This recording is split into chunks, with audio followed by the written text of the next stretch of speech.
원래 의사들이나 임상 교수들이 말하는 몸에 좋다는 말은 자신의 전문 단계가 좋다는 것을 의미합니다. 이 순환기내과의 의사가 콜레스테롤 수치를 낮추라고 말하는 것은 심근경색으로 죽는 사람이 줄기 때문입니다. 그러나 실제로 콜레스테롤의 저하는 면역 기능을 저하시킵니다. 이는 역으로 암으로 사망한 사람이 증가한다는 의미와 같습니다. 전체적으로 보면 콜레스테롤이 높은 사람이 비교적 장수한다는 조사 결과가 다수 나와 있으며 그 반대는 거의 없습니다. 호흡기내과의 의사는 호흡기를 건강하고 소화기내과는 소화기 건강하게 환자를 진찰하고 있는 것에 불과합니다. 의사가 목표도 높고 나쁘다고 말하는 것은 자신이 전문적으로 하는 강좌에 있어서 좋은지 나쁜지를 말하는 것뿐입니다. 즉 장수를 위한 전문적인 의사는 없습니다. 인간의 몸의 전적을 보고 어떻게 하는 것을 보여주고 의사는 그 몸을 느끼니 말해주는 의사는 거의 없다는 말입니다. 이 40대와 50대에 있어서 심근경색에 대해 조사하고 싶지 않다면 이러한 스페셜리스트 의사에게 진찰을 받는 것도 의미가 있을 것입니다. 순환기내과 의사에게 진찰을 받는다면 심각한 심장질환을 예방할 가능성은 있습니다. 그러다 70대가 되면 신체의 모든 장기 활동력이 떨어집니다. 어떤 장기의 스페셜리스트의 말만 그대로 받아들이면 진찰받은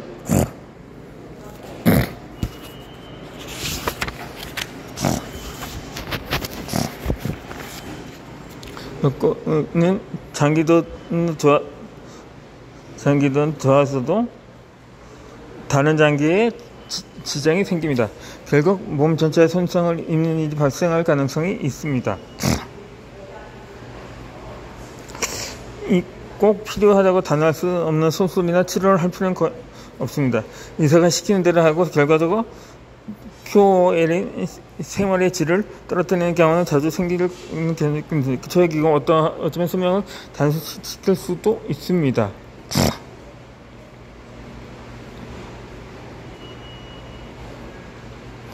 그렇게 되지 않더라도 70대가 되면 의사의 말을 의무 그대로 받아들여서는 안 됩니다. 특히 중병을 앓는 경우 대학교에서라는 직함을 가진 의사를 두 가지 신용하지 않는 편이 좋을 것입니다. 그는 전형적인 스페셜리스트이며 그량자 실천하는 경험이 적은 의사가 많습니다. 앞으로는 의사들이 뭐라고 해도 그냥 고개만 끄덕이지 말고 스스로 생각하는 습관을 들입시다. 과연 이 지시에 따라야 내가 오래 살 수 있는가, 내가 원하는 대로 만년을 건강하게 살 수 있는가를 스스로 생각하는 것입니다. 그러기 위해 다른 숨고속이나 다른 의사 진단을 때는 내겐 노력을 아끼지 말아야 합니다. 이 통계 데이터에 장수하는 사람의 지혜를 참고합니다. 건강하게 오래 생각하는 이사는 그렇게 일반은 존재는 아닙니다. 또 앞서 바렌시아바키 전문적인 입장에서만 돌tum이나 장수의 설치를 좋아하는 것은 아니기 때문입니다. 누런 장상됐을 때 할 때 그저 뭐하지만 좋은가요? 필자가 있지 않고 것을 크게 해지겠다고 생각하는 것은 통계 데이터입니다. 앞서 속구의 의학 박사 시바로 서치는 히틀시 도쿄 노인 종합 연구소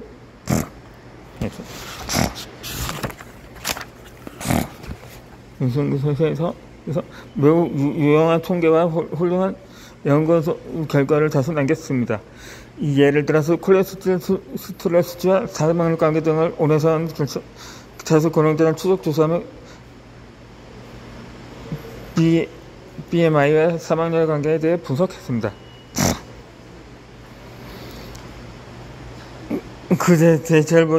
저들을 보고 우리가 지금까지 생각했던 사실, 즉 콜레스테롤 수치가 낮은 것이 건강하다거나 많은 사람들이 오래 살 수 있다는 식의 의학 상식과는 반대되는 것이다. 것입니다.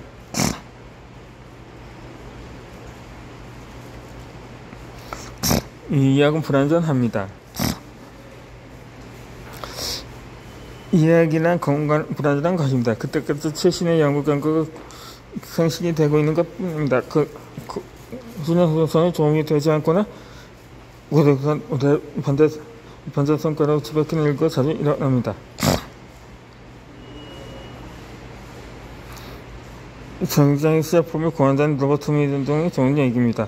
이는 내 외과 수술 실투 환자를 얌전히 만드는 시술입니다. 처음에는 획기적 치료법 연구자는 노벨 수상까지 수상했습니다. 하지만 나중에 중대한 후유증에 시달린 것을 알아서 지금은 전혀 시술되지 않고 있습니다.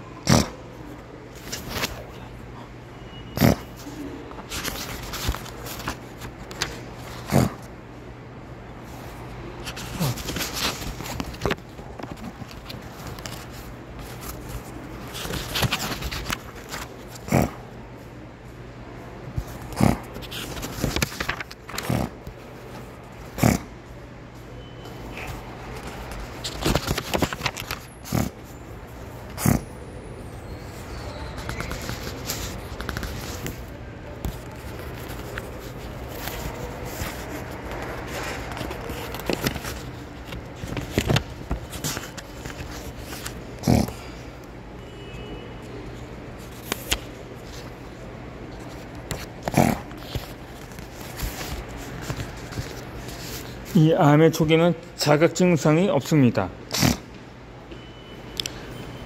그러나 70대가 되면 앞에서 설명한 것처럼 조기 발견이나 치료에 거의 의미가 없습니다.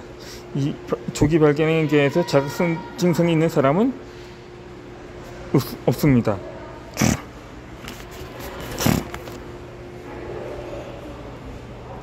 따라서 그대로 암을 발견하지 못한다면 4년 내지 5년 정도는 자각성 증상이 없는 상태가 되어서 건강함을 유지할 수가 있습니다. 만일 70대의 건강검진에서 암 발견을 시켜 수술로 단번에 몸이 약해진다면 다른 병에 걸리거나 병성에 누워서 수명을 단축해버리는 등의 사례를 자주 봅니다. 확실히 모르는 것이 약이라는 말이 있듯이 고령자에게 암의 조절을 원하면 오히려 삶을 충실한 게 낫습니다.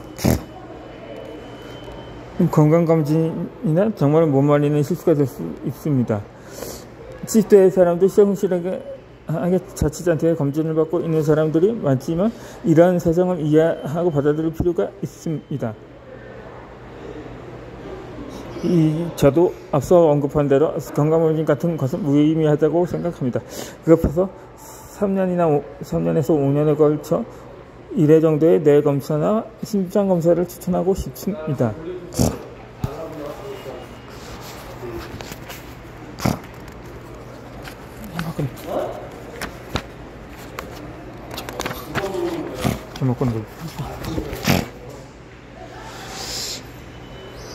이 70대는 우울증에 걸릴 위험이 높습니다. 행복 호르몬이라고 불리는 세로토닌은 신경절 전달 물질입니다. 40대 무렵부터 분비량이 줄기 시작해 70대까지 되면 그 감소 추세는 더욱 현저해집니다. 이 불안감이 더해지거나 의욕이 저하되거나 우울증에 걸릴 위험이 높이는 우연으로 작용합니다.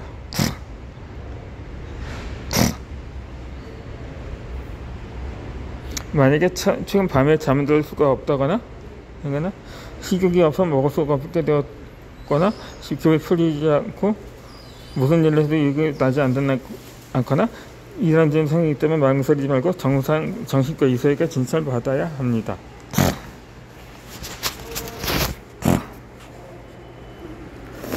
감기 정도 쉽게 병원에 가는데 마음이 안 좋은 경우엔 자살할 때까지 병원에 가지 않는다는 점입니다.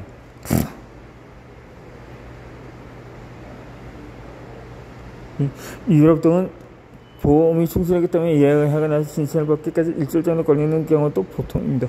이 감기 정도로 병원에 가지 않는 습관도 있을 것입니다. 그러나 자살할 정도의 우울증을 가진 사람이라면 반드시 병원에 가는 게 선진국 사람들의 관행입니다. 이 고령일수록 우울증이 심합니다.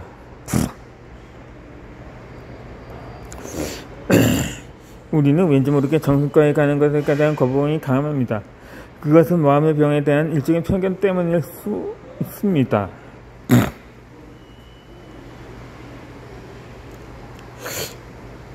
그러나 실제로 마음의 병은 습관하는 것도 아닙니다. 구독자 여러분들이 생각하고 있는 것 이상으로 많은 사람들이 좋지 않은 상태를 안고 있습니다. 보통 전체 인구의 3%가 이런 상태로 알려져 있습니다. 65세 이상 고령자만 따지면 전체 인구의 5%까지 우울증이라고 합니다. 누구에게나 우울증에 걸릴 위험이 있습니다.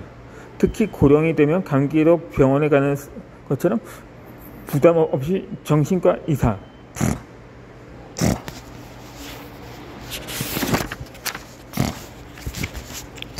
에게 진찰을 받는 것이 좋다고 생각합니다. 이 정신과 의사인 한 작가의 입장에서 한 작가의 말을 언급한다면 우리 사회에는 우울증 등의 마음의 병을 정증이라고 파악하지 않는다는 점입니다. 참으로 이상하다고 느끼고 있습니다. 예를 들어서 중독 현상도 알고 보면 마음의 병입니다. 알코올 중독이란가 도박 중독, 게임 중독 등 여러 가지가 있지만 모두 마음의 병인 셈입니다. 그런데 우리 사회에서는 단순히 의존증입니다. 보통 사람으로서 의지가 약합니다. 또한 인간성이 흐릿하는 등으로 치부하기 쉽습니다. 한편으로는 알코올 중독을 조장한 일부 주로 메이커나 파친코 가게, 게임 회사는 중독 조장 등으로 돈을 벌고 있음에도 비판받지 않습니다. 이 사전에 예방하면 자살을 막을 수도 있습니다.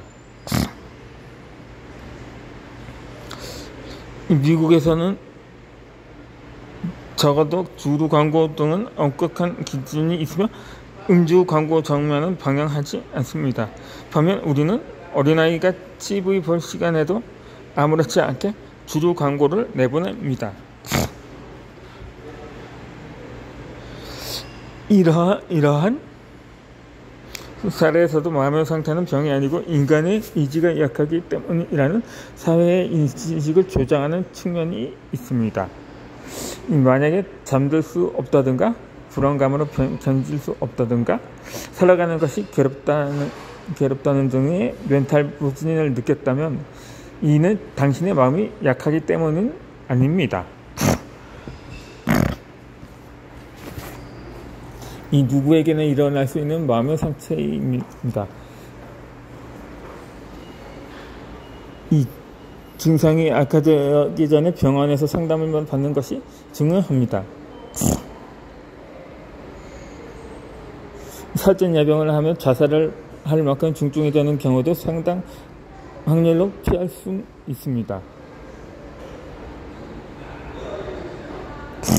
실제로 나가타현의 마스노 아야마초에서는 우울증 가능성이 있는 고령자들을 보건사가 소설펴서 병원에서 데려가는 자살 예방 운동을 전개해서 자살률을 70%나 줄이고 있습니다.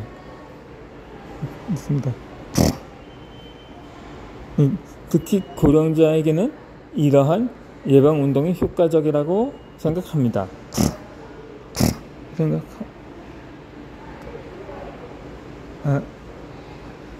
이어지는 영상에는 노부모의 정신과 진료를 막으면 안 됩니다. 여러분 보내드리겠습니다.